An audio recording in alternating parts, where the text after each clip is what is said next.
ಚಲಿಸೋ ಓ ಬೆಳ್ಳಿ ಮೋಡ ಇಳಿದು ಬಾನಿನ್ನ ಕೂಡ ಕುಳಿತು ಮಾತಾಡೋ ಆಸೆ ಆಗಿದೆ.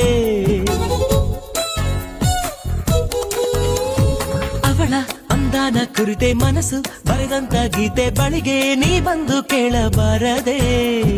ಇನ್ನು ಎಂದು ನೇರಳ ಹಾಗೆ ನಾನು ಇವಳ ಜೊತೆಯಲೇ ಇರಲ ಅನುಗಾಲ.